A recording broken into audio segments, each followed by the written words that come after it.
Les championnats d'Europe démarrent ici aujourd'hui en fait.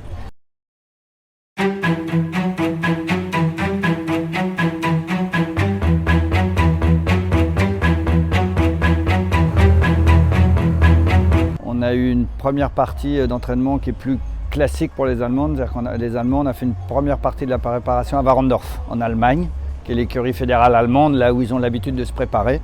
Donc on y a passé une semaine avec là un gros galop, enfin il y a du travail entre guillemets, le travail un peu lourd de fond, les galops les plus importants et tout ça, où là on était avec les 6 cavaliers plus les 2 réservistes, il y avait la longue liste en fait, et les cavaliers étaient venus chacun avec 3-4 chevaux, il y avait la possibilité d'amener plus de chevaux.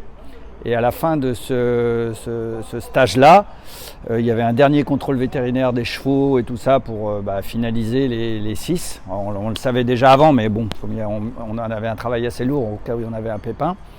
Et ces 6-là, l'idée c'était justement de voyager et d'arriver à proximité du haras du Pin plusieurs jours avant. C'est-à-dire que pour l'Allemagne, venir au Pin, c'est 2 jours de voyage, c'est 7h et 10h pour certains chevaux et tout ça. Donc l'idée c'était d'arriver en avance et d'avoir un dernier stage de 4-5 jours à proximité du concours. Et là, plus dans le peaufinage. On a un galop plus léger d'entretien, un petit travail sur les barres et entre autres, ce qu'on vient faire à Deauville, là, un travail de dressage un petit peu pointu, conditions de concours. On a fait monter la mayonnaise à Warendorf et là, on remet un peu de sel et on remet un peu de poivre pour peaufiner, quoi. C'est vraiment ça, c'est les derniers réglages.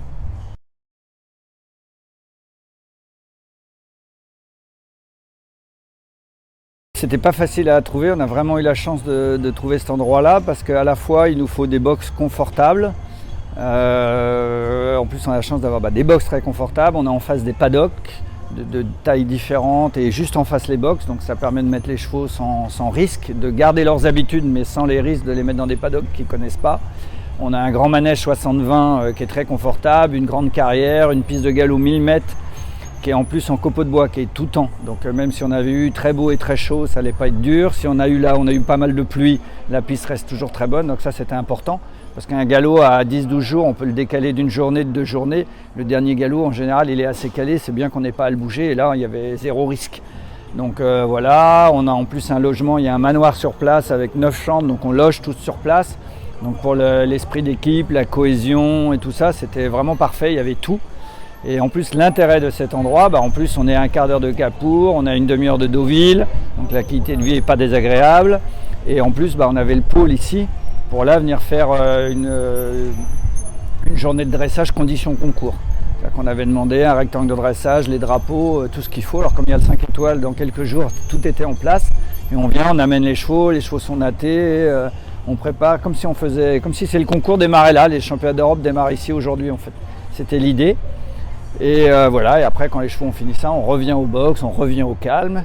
Demain matin, on a une petite séance sur les barres, une petite séance de gymnastique, assez light, tranquille, juste pour faire un petit peu autre chose, pour pas faire du dressage tous les jours. Et l'après-midi, vers midi et demi, on part au Pin. Et là, ce qui est très bien, c'est qu'on n'a qu'1 heure de route. Et on est au Pin, et après, les festivités attaquent.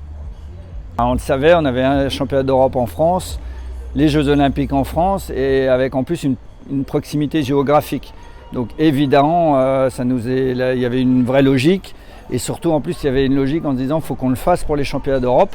Comme ça sera la préparation pour les Jeux Olympiques pour justement voir si c'est une bonne idée, si c'est le bon endroit, qu'est-ce qu'on peut améliorer pour essayer que tout soit le plus optimum possible l'année des Jeux. C'est-à-dire que l'année des Jeux, il faut éviter de faire des essais ou essayer des nouvelles choses. Donc les Europes, c'était un peu le coup d'essai. Et si ça fonctionne bien et qu'on ramène des médailles, je pense que normalement, on refait ça l'année prochaine. C'est l'idée de base. Les championnats d'Europe l'année avant les Jeux, c'est là un peu où on peut tester des couples sur des championnats et voir ce que ça donne pour avoir le plus de choix possible pour l'année prochaine pour les Jeux, sachant que la difficulté des Jeux, c'est qu'il n'y a que 3 places. Enfin, un 4e en remplaçant, mais il n'y a vraiment que 3 places. Donc les places sont chères, donc ça va être assez chaud. Quand ils m'ont appelé après Tokyo, alors j'espère qu'il n'y avait pas que le fait que je sois français, mais c'est sûr qu'ils avaient déjà travaillé avec Chris Bartle qui était un entraîneur anglais, donc ils voulaient une touche un peu anglaise avec qui ils ont travaillé pendant 12 ans. Et c'est vrai quand ils ont recherché un entraîneur étranger, ils voulaient un entraîneur étranger parce que c'est ce qui les intéressait, d'avoir une touche extérieure, un œil extérieur par rapport au cavalier, par rapport au système, pour justement essayer d'apporter quelque chose. Et effectivement, l'idée de trouver un Français leur est venue parce qu'effectivement, championnat d'Europe en France, Jeux Olympiques en France. La France et l'Allemagne, il y a quand même des similitudes. L'Angleterre, c'est bien, mais c'est un monde un peu à part pour le complet. Déjà, c'est une île et le complet est très développé. C'est un sport roi dans un pays qui est petit, très concentré. Alors que l'Allemagne et la France ont peut-être finalement plus de similitudes dans l'organisation, dans l'importance du complet par rapport aux autres disciplines, etc. Donc ils avaient l'idée, c'était une French Touch. Et forcément, hormis la partie entraînement ou la French Touch par rapport au travail proprement dit des chevaux, il y avait effectivement une idée, entre autres, le site de préparation, c'était une de mes missions. Dès le départ avec Peter, on a eu ça dans la tête, on s'est dit il faut qu'on fasse un truc comme ça. Donc moi, ça faisait déjà 1 an et demi que je regardais des endroits, que je cherchais, qu'on essayait de voir comment on pouvait goupiller ça. Déjà, l'année des championnats du monde, on avait changé un peu les habitudes des Allemands, mais on l'avait fait progressivement. C'est-à-dire que déjà, pour les championnats du monde de Rome, on n'a pas fait toute la préparation à Warendorf comme ça se fait d'habitude. On avait fait une partie, pareil, un petit peu à Warendorf, mais on avait fait surtout à Bonn-Roderberg, qui est un endroit très vallonné en Allemagne, parce que dans l'idée de préparer Rome, qui était très vallonné, donc on les avait déjà sortis un peu de leurs habitudes, on les avait déjà un peu préparés, mais en restant en Allemagne, c'est-à-dire qu'on n'avait pas trop dépaysé. Et là, cette année, on a passé encore un cap, c'est-à-dire qu'on est sorti de Warendorf et en plus, on est sorti d'Allemagne. Mais c'était d'autant, les cavaliers l'ont d'autant mieux compris qu'effectivement, il y a l'idée de se rapprocher de l'événement, donc ça, il n'y a pas photo. Et que l'idée, c'est qu'on allait l'appliquer aussi pour les Jeux, donc c'était une répétition olympique. Donc ils ont tous adhéré et je touche du bois, pour le moment, ça se passe bien. Et c'est vrai qu'une médaille serait la cerise sur le gâteau pour vraiment enfoncer le clou et que ça fasse un succès de cette expérience.